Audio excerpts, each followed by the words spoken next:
Assalamualaikum warahmatullahi wabarakatuh. Kembali lagi di perkuliahan pendanaan pensiun. Pada pertemuan kali ini adalah pertemuan kita yang ketujuh ya. Jadi kita akan membahas satu metode baru, yaitu metode untuk perhitungan pendanaan pensiun. Eh, namanya adalah Attained Age Normal. Nanti kita lihat apa sih bedanya dengan metode ABC dan juga metode EHN gitu ya. Oke. Nah, jadi apa sih eh, bedanya gitu ya?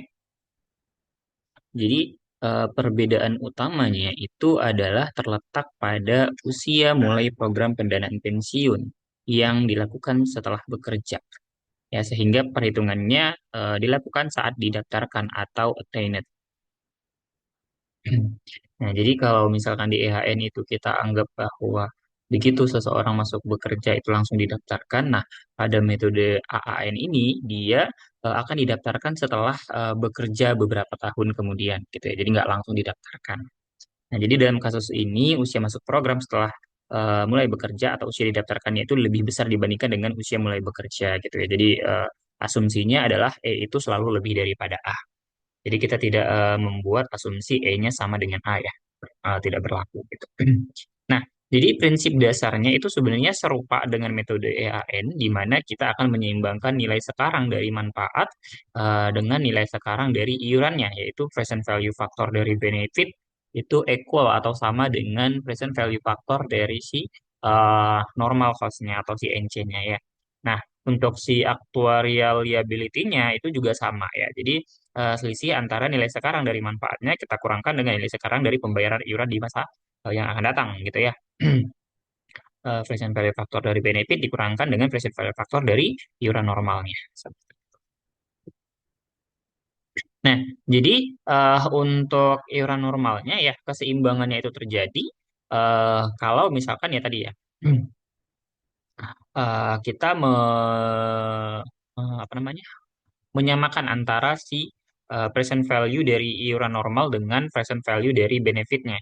Nah, jadi di sini iuran normalnya itu kan dibayarkan setiap tahun dengan jumlah yang sama, ya. Nah, maka untuk total iuran normalnya, gitu ya, itu bisa kita hitung. Katakanlah kita mulainya di waktu ini ada E, ini ada waktu A, ini ada waktu R-nya ya. Jadi ini adalah usianya. Nah, kita mulai dari sini. NC kita bayar di NC ya. Sorry, ini di A+1 kita bayar dan seterusnya ya sampai dengan pensiun kita bayar iuran normalnya sama semua. Nah, berarti kalau misalkan kita mau menghitung nilai sekarangnya, berarti kan ini ya kita tinggal bawa semua pembayarannya ke waktu si A ini. Gitu ya, yang mana itu sama saja dia dengan membentuk anuitas, yaitu selama R-A, gitu ya. Nah, maka untuk present value dari NC-nya adalah NC-nya kita kali dengan anuitas dari R-A, gitu ya. Jadi kita pakainya konsepnya anuitas. Sama sebenarnya seperti pada metode EHN. Nah, jadi bentuk yang tadi itu dia dikatakan sebagai anuitas pasti. Nah, kalau misalkan gitu ya, anuitasnya itu kita kaitkan dengan peluang kematian, ya, maka kita akan menggunakan anuitasnya anuitas hidup, yaitu anuitas AR min A, gitu ya. Nah, jadi untuk total present value yang akan kita gunakan dari iuran normalnya itu adalah yang menggunakan anuitas hidup, ya. Kenapa demikian?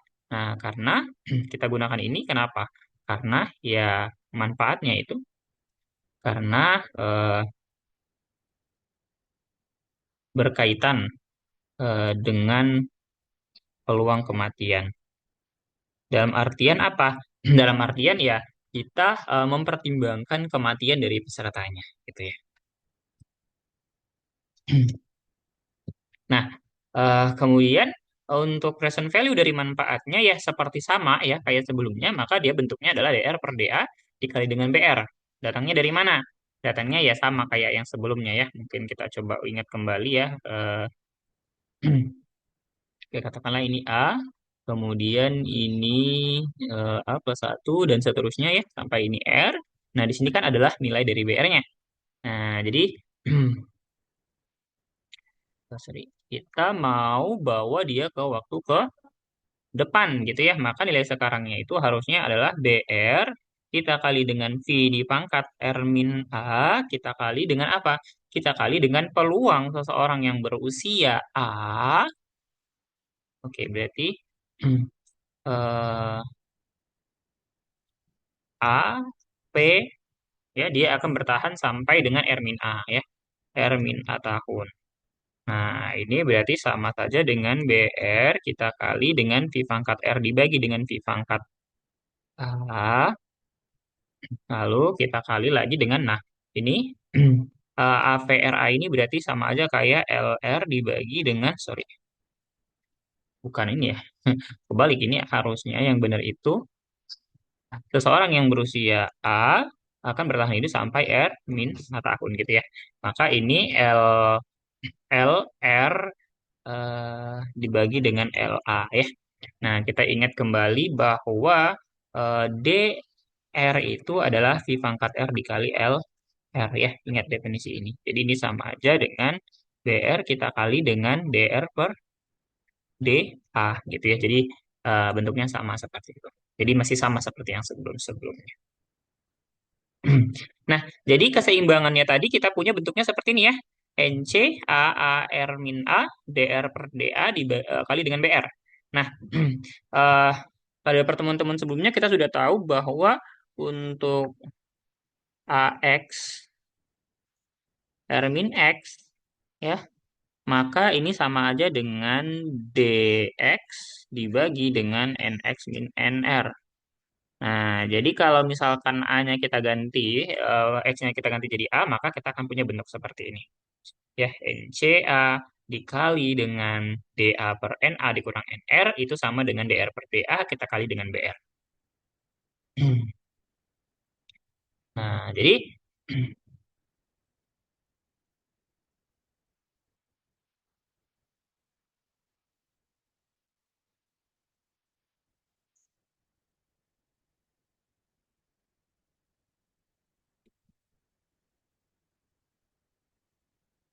oke, sebentar.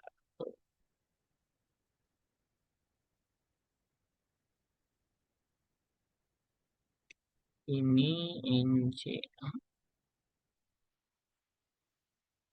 Oke, ini kebalik ya. Sebentar ya.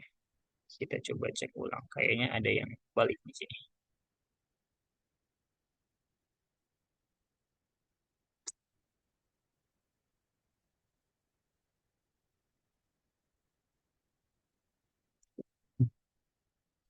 Kita coba cek ulang ya. Kayaknya ada yang solid di rumusnya ya.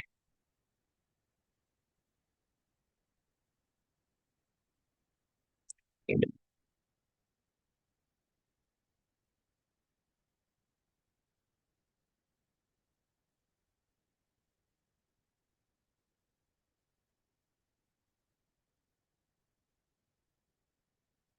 kita coba cek. Oh, untuk rumus umumnya ya, kayaknya ada yang solid.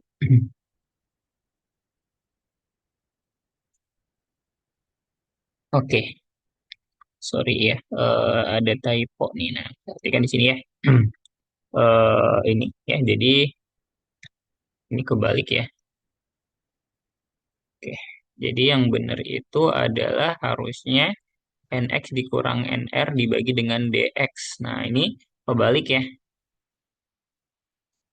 Jadi ini harusnya adalah NCA dikali NA dikurang NR dibagi dengan DA.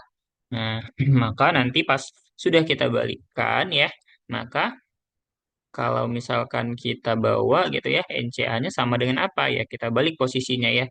Jadinya DA per NA dikurang NR, kemudian dikali DR per DA, dikali dengan BR gitu ya. Jadi ada typo ya, mohon maaf. Nah, jadi ini karena sama komponennya bisa kita coret, jadi yang tersisa adalah DR per NA dikurang NR dikali dengan BR. Jadi seperti ini adalah untuk perhitungan iuran normal eh, dari metode AA gitu ya. Nah, untuk totalnya karena tadi ini kan perhitungannya individu ya, maka kalau totalnya kita tinggal jumlahkan saja.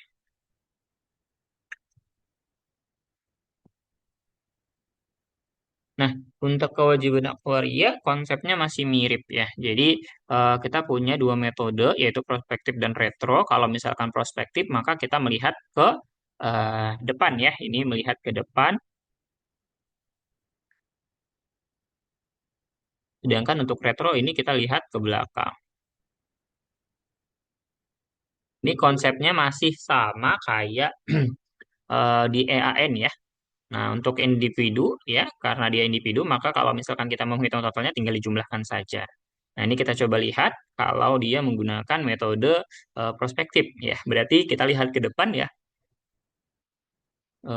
Ke depan berarti artinya apa? Kalau misalkan ini adalah A, kemudian ini X, ini R. Nah, kita lihat di sini.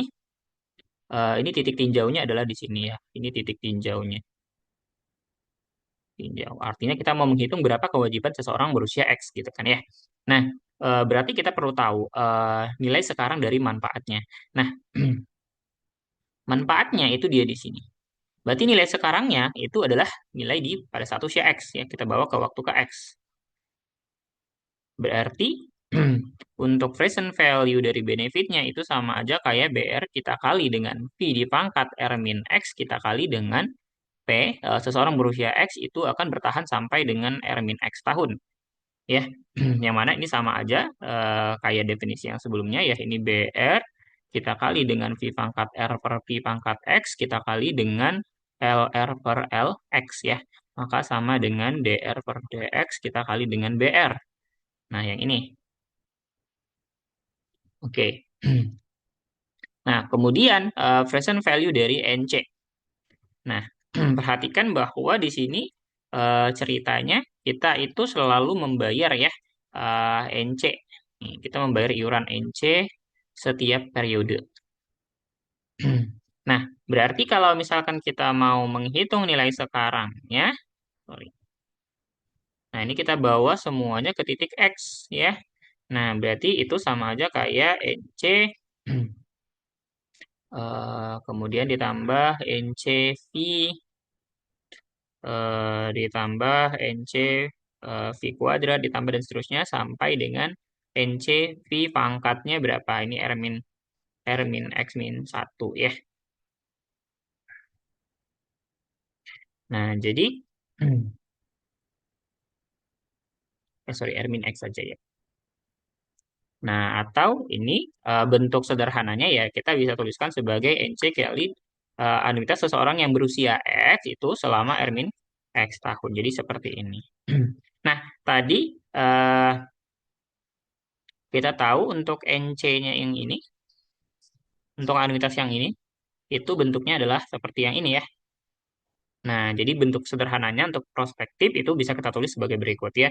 DR dibagi DX, kita kali dengan BR, lalu kurangkan dengan NX dikurangin NR per DX, kita kali dengan NCA-nya. Seperti itu. Jadi kita melihat ke depan ya. Jadi berapa yang belum ya. Ini kita melihat ke depan. Berapa yang belum gitu ya, transaksi yang belum terjadi. Nah, kalau untuk retro berarti kita melihat ke belakang nih. Kalau misalkan ini A, ini X, ini R, berarti kita melihat ke belakang. Ya, berarti di setiap di sini apa satu dan seterusnya. Di sini kan kita bayar NC, NC, NC. Nah, kita lihat berarti nilai sekarangnya itu adalah di titik X ini ya. Ini titik tinjaunya. Jadi meskipun dikatakan dia adalah nilai present value itu adalah kita nggak selalu melihat kalau present value itu nggak selalu ke depan ya. Jadi present value itu maksudnya kan adalah nilai sekarang. Nah, sekarang itu adalah di X gitu ya. Berarti untuk yang lalu itu tinggal kita bawa semuanya. Nah, kalau misalnya ke depan berarti kita menggunakan konsep apa? Akumulasi ya. Jadi masih sama seperti yang sebelumnya. Nah, ALX berarti NCA-nya kita kali dengan akumulasi dari anuitasnya usia si A ya dengan jangkanya adalah X min gitu ya. Di mana untuk nilai akumulasi itu bisa dilihat ya. Sorry. Nah, ini bisa dilihat di modul sudah ada ya untuk pembuktiannya. Nah, ini jadi kalau misalkan di sini E, di sini X min E, maka dia NE dikurang NX per DX. Nah, karena di sini kita tadi punyanya adalah SA, maka di sini jadi NA dikurangin DX per NX per DX gitu ya. Jadi sama bentuknya. Perbedaannya hanya di situ saja. Nah, ini jadi secara prospektif. Oke, mungkin kita coba lihat dulu ke contohnya ya, biar masuk nih. Misalkan dana pensiun itu dibentuk pada 1 Januari 2000 dan terdapat 10 pekerja yang masuk bekerja pada usia 20 tahun dan yang kemudian masuk pendanaan pensiun pada usia 26 tahun, serta direncanakan pensiun normal pada usia 56 tahun. Oke, jika manfaat pensiun normal adalah 150 juta dibayar sekaligus, tentukanlah iuran normal peserta tahun 2000. Oke. Yang pertama-tama mungkin kita pahami dulu gitu ya. Di sini ada 10 pekerja, dia masuk bekerjanya adalah usia 20 ya, E-nya 20. Kemudian dia masuk dana pensiun itu 26, itu A. Lalu dia pensiun pada usia 56 itu R. Jadi di sini ada 10 orang. Lalu katanya di sini manfaatnya itu adalah 150 juta. Ini sekaligus ya. Nah, pertanyaannya adalah iuran normalnya. Nah, tadi kita tahu bahwa NCA itu dia sama dengan apa? DR per DA kita kali dengan BR. Nah, berarti kalau misalkan dia NC-nya NC 26 ya, itu adalah berarti berapa nih? D56 ya DR. Berarti kita tulis ulang rumusnya ya, NCA itu adalah DA per sorry bukan DA DR ya.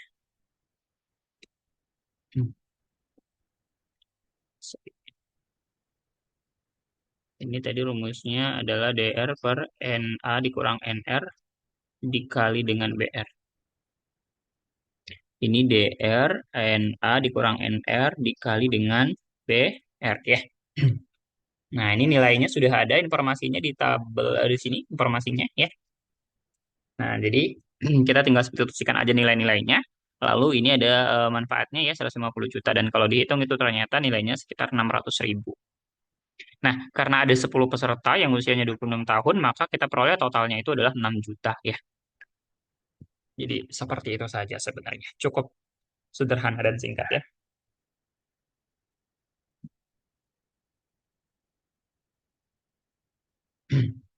Oke, kita lanjut. Nah, ini kita lihat dulu contoh berikutnya.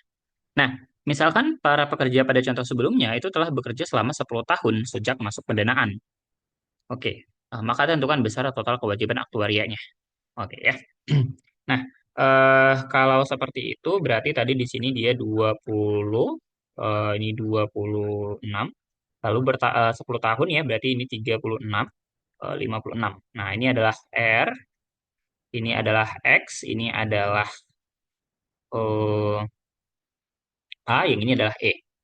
Nah, kita mau melihat di sini ya, AL-nya ini berapa. Nah, ini ada informasinya untuk tabel mortalitasnya ya.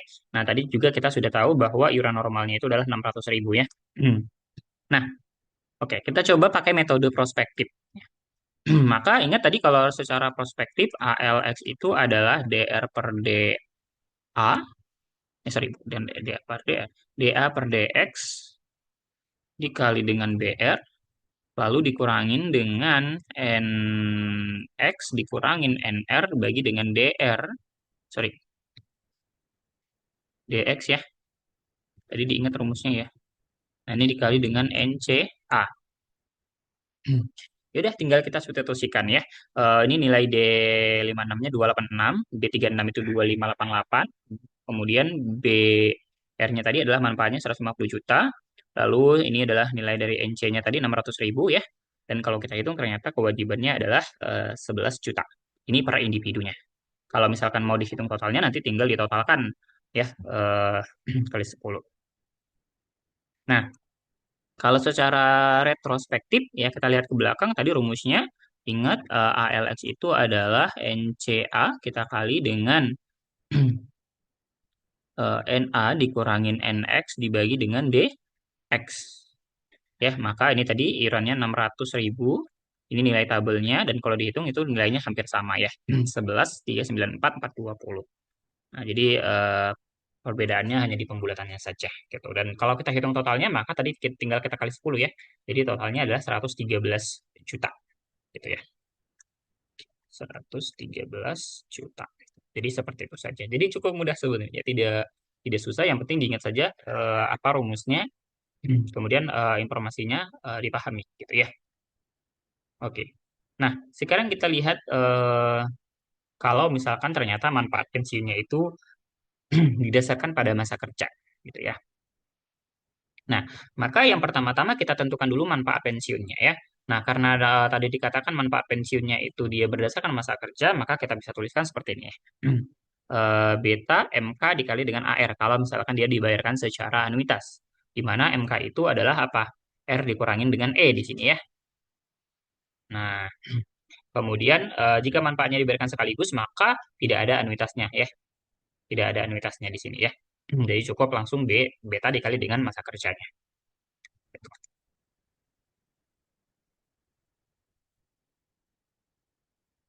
Oke. Nah, berdasarkan metode ini, gitu ya, maka kita bisa tentukan untuk iuran normalnya, ya, tinggal kita mengganti nilai BR-nya saja ya. Oh ya, tadi kalau misalkan kita menghitungnya menggunakan anuitas bulanan, ya, berarti harusnya nanti ini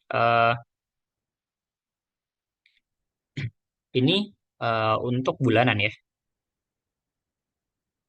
karena kita menggunakan anuitas bulanan. Nah, untuk kewajiban aktuaria juga konsepnya masih sama, di sini tinggal diganti dengan BR, ya. Masih sama sebenarnya tidak ada yang berubah, hanya berubah pada BR-nya saja. Untuk yang ini sama ya, yang retro sama, tidak ada perubahan. Nah, oke, kita coba lihat contohnya.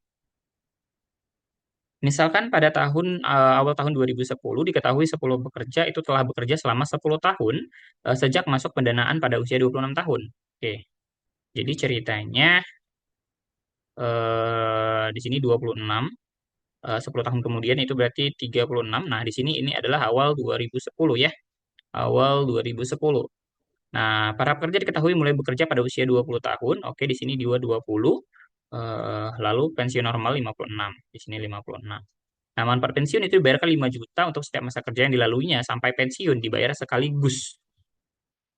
Oke. Tentukan iuran normal kalau misalkan diketahui informasinya seperti ini. Nah, berarti kita tentukan dulu BR-nya ya. BR-nya itu berarti kan dia adalah beta dikali dengan MK.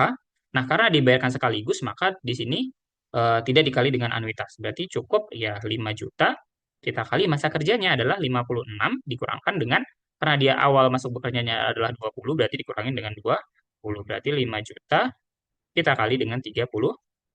Berarti ini 180 juta. Itu adalah BR-nya.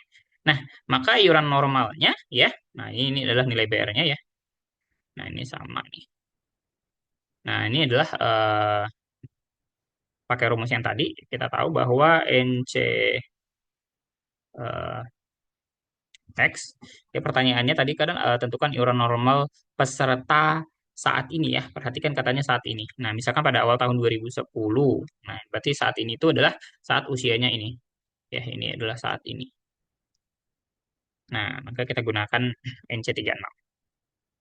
Nah, NC36 ya, kalau kita hitung ternyata adalah 2 juta nih. Nah, maka total iurannya tinggal kita kalikan. Berarti 23 juta. Ya, saya rasa tidak mudah ya, tidak mudah. Tidak susah ya, cukup kita mengalih-alihkan saja ya, pakai kalkulator. Oke, kita lanjut ke contoh berikutnya nih. Nah, melanjutkan contoh sebelumnya, pada tahun ke-10 masa kerja, dana pensiun memiliki dana 100 juta pada awal tahun, dan hasil investasi sebesar 8 juta pada tahun tersebut. Tentukan UAL di akhir tahun ke-10 masa kerja, jika semua pekerja masih hidup dan aktif bekerja. Diketahui total kewajiban akhir tahun adalah 50 juta. Oke, jadi kita perhatikan dulu di sini skemanya, ini awal tahun, akhir tahun. Di sini kita punya dana 100 juta. Kemudian hasil investasi di sini dia itu kalau dikatakan hasil investasi tahun tersebut itu dia di akhir ya sudah ya. Ini adalah 8 juta hasil investasi. Ini dana awal tahun. Kemudian katanya kewajiban aktuaria. Nah, kewajiban aktuaria itu berarti di akhir juga ya, sudah ya. Di sini ada 50 juta lagi kewajiban. Ini kewajiban. Nah, pertanyaannya adalah UAL di sini. Pertanyaannya UAL itu seperti apa? Nah, pertama-tama kita tentukan dulu akumulasi ya. Akumulasi itu rumusnya adalah apa? Dana awal ya, ini dana awal, kemudian ditambah dengan total iuran, kemudian dikurangin dengan manfaat, lalu ditambah dengan investasi. Nah, perhatikan di soalnya dikatakan bahwa semua pekerja masih hidup dan aktif. Berarti manfaatnya nol. Manfaatnya nol ya. Berarti kita punya di sini 100 juta. Tadi kita punya total iurannya adalah 23 juta. Lalu manfaatnya nol ya. Kemudian ditambah investasinya 8 juta. Jadi totalnya 131 juta. Oke. Nah, untuk QAL itu rumusnya adalah AL dikurangkan dengan F. Ya, berarti AL-nya tadi katanya 50 juta. Nah, kita punya dananya itu 131 juta. Berarti hasilnya adalah minus 81 juta. Artinya apa? Artinya dananya cukup untuk menutupi kewajiban. Kenapa ya? Kita ibarat katanya kita punya utang itu 50 juta. Nah, sekarang kita punya uang 131 juta. Berarti uang kita cukup untuk bayar utang kayak gitu ya. Oke, nah jadi begitu saja sebenarnya materinya itu cukup sederhana dan sedikit ya, sangat singkat. Nanti mungkin kita coba lanjutkan di pertemuan berikutnya untuk yang manfaatnya itu kita dasarkan pada masa kerja dan juga upahnya ya. Nah, mungkin begitu saja. Nanti silahkan dipelajari kembali. Jika ada pertanyaan, silahkan. Saya akhiri. Assalamualaikum warahmatullahi wabarakatuh dan sampai jumpa lagi.